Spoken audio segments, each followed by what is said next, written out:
Chers élèves, bonjour.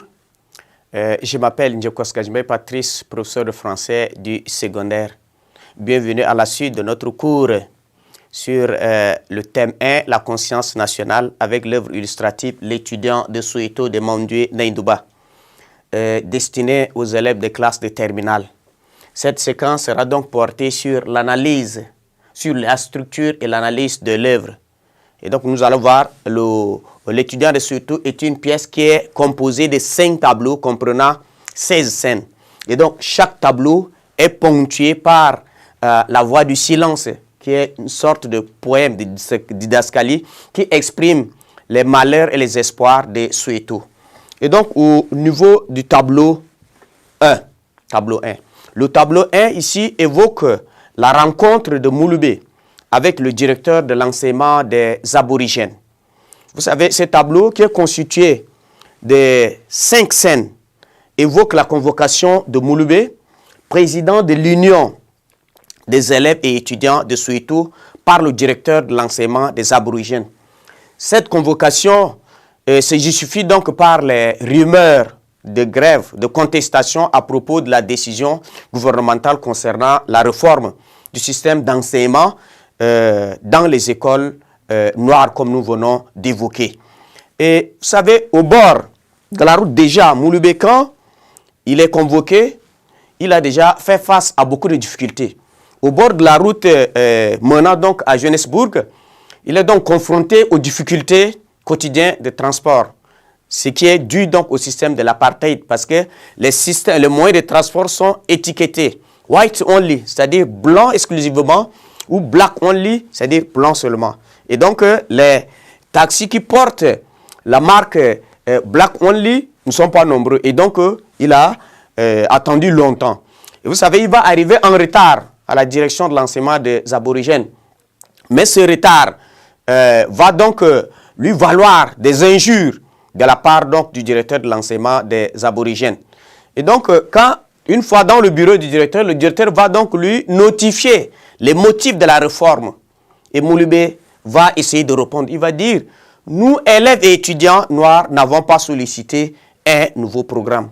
Et pourquoi un nouveau programme pour les noirs seulement, les écoles noires seulement? Voilà ce que Mouloubé. Et à cette question, le directeur va répondre que cela marque la bonne volonté du gouvernement d'amener les noirs vers leur émancipation. Et vous savez qu'à ce niveau, le malentendu est né.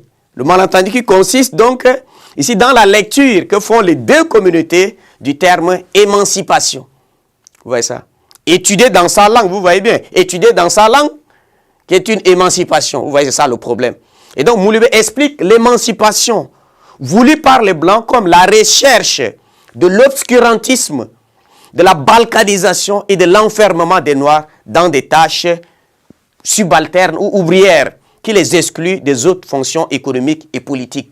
Vous savez, quand on parle d'éducation pour l'obscurantisme, c'est quoi? C'est une éducation qui est contraire au progrès. C'est-à-dire, on vous donne une éducation qui vous ralentit, qui tue un certain nombre de valeurs en vous, ça ne garantit pas. Donc voilà, c'est pas ça le but de l'éducation. Et donc, Mouloubé va donc dénoncer le caractère illégal et unilatéral et raciste de cette décision. En ces termes, il va dire, pourquoi vouloir tout séparer entre blancs et noirs alors que les deux races ne forment pas deux États distincts? Il va dire est-ce qu'il n'y a pas un côté abusif de cette façon de faire? Il va aussi préciser que tout ce qui concerne le noir est décidé donc de manière arbitraire. Et il va renchérir que l'Afrique du Sud est peuplée de noirs et blancs.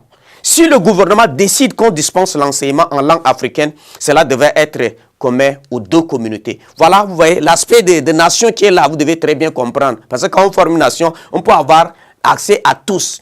Et Mouloubé va nous démontrer ici l'aspect de le bien fondé de la nation. Il dit, l'Afrique du Sud est la patrie des Noirs et des Blancs. Les deux communautés sont condamnées à vivre ensemble, que vous le vouliez ou non.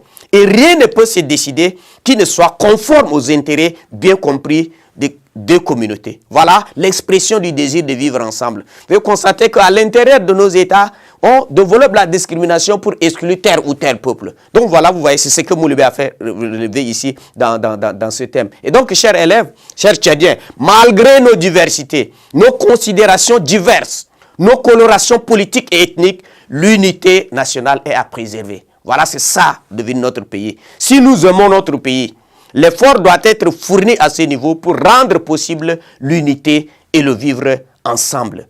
Voilà, c'est ça. Et vous allez voir que le directeur va donc pousser la discussion à l'excès en disant à Mouloubé que les Noirs n'ont pas de territoire. Et Mouloubé va lui demander, il va tourner. L'autre, disons, quand Mouloubé va lui dire que de leur rendre d'abord le territoire si vous les amenez à l'émancipation.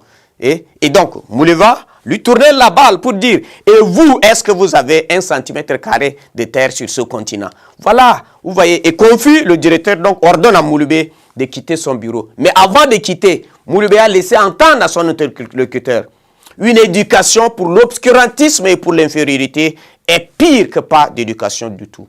Et cela, vous savez, pour parer à toute éventualité.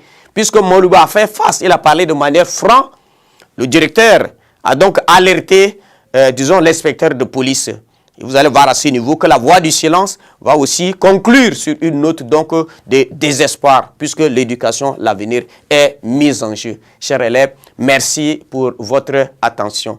À la prochaine séance.